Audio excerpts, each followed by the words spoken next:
Suppose someone invented a pill that let you live to the age of 120 in perfect health and then die painlessly. That pill would put a lot of people out of business. It would be bad news for doctors and nurses. It would be catastrophic for medical insurers.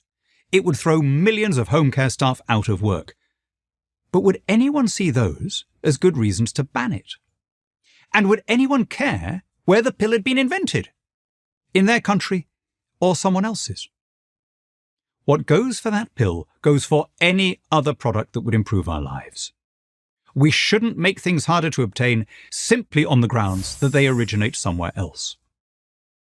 Actually, a lot of people disagree with that idea.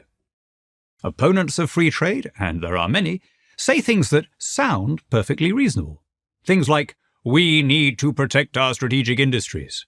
We can't survive these expanding trade deficits. We must grow our own food. We want trade to be fair. We can't compete with slave wage economies. All those arguments sound like common sense, but all of them would ban our miracle pill. All of them would leave us poorer. Let's take them in order. Protectionism. Trade barriers don't protect industries. They make them inefficient, uncompetitive, and dependent on state handouts. As Ronald Reagan put it, instead of protectionism, we should call it destructionism. It destroys jobs, weakens our industries, harms exports, costs billions of dollars to consumers, and damages our overall economy. Trade deficits? There's no correlation between a country's balance of trade and its economic growth. The greatest benefit of trade is cheaper imports, because they save consumers money that then gets spent on other stuff, which is what drives growth. If, say, China wants to subsidize its steel production, that's a gift to our construction workers, our car makers, and our consumers, courtesy of the Chinese state. Growing your own food? You know which country leads the world in that? North Korea. It has made self-sufficiency, Ju-che, its ruling principle. Yep, that's North Korea, the world's leader in man-made famines. The way to have secure food, or secure anything, is to source it from the widest possible variety of suppliers. That way you're not at risk from a shock or disruption, which might as easily happen in your own country as anywhere else. Fair trade? The only thing that's fair is not putting the government's thumb on the scales. Protectionism, by definition, privileges some politically connected lobby over the general population. The way to protect our industries is to make them more competitive.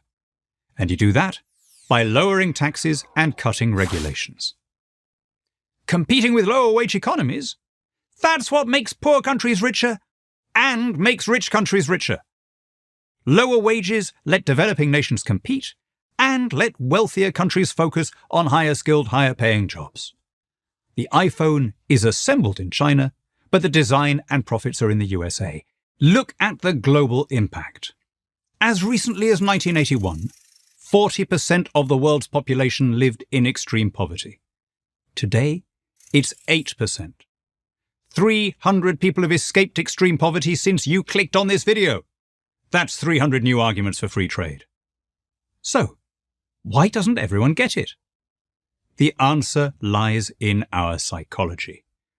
We didn't evolve in this world of superabundance. In our genes, we're still on the savannas of Pleistocene Africa. We feel uncomfortable if we don't have a stash of food at hand to get us through the winter. Depending on strangers to supply us with stuff we can't see just feels wrong. It is literally counterintuitive. It runs up against instincts and intuitions buried deep in our DNA. Free trade, one of the greatest blessings which a government can confer on a people, is in almost every country unpopular. So wrote the poet, historian and Whig politician Lord Macaulay in 1824. It was true then, and it has not stopped being true in the intervening 200 years, though those years have seen our species move from the lowest barbarism to the highest opulence. Our primitive intuitions, our gut feelings, make us surprisingly impervious to evidence. But human beings are blessed with rationality, and we should use it. So let's say it out loud. Free trade is the supreme instrument of poverty alleviation, and the more prosperous a society is, the likelier it is to be more equal, more peaceful, and more concerned with the rights of the individual. If you want to sell me something, and I want to buy it from you, the government had better have a good reason to come between us. Me living in a different country? That's no reason at all. I'm Daniel Hannan, President of the Institute for Free Trade for Prager University.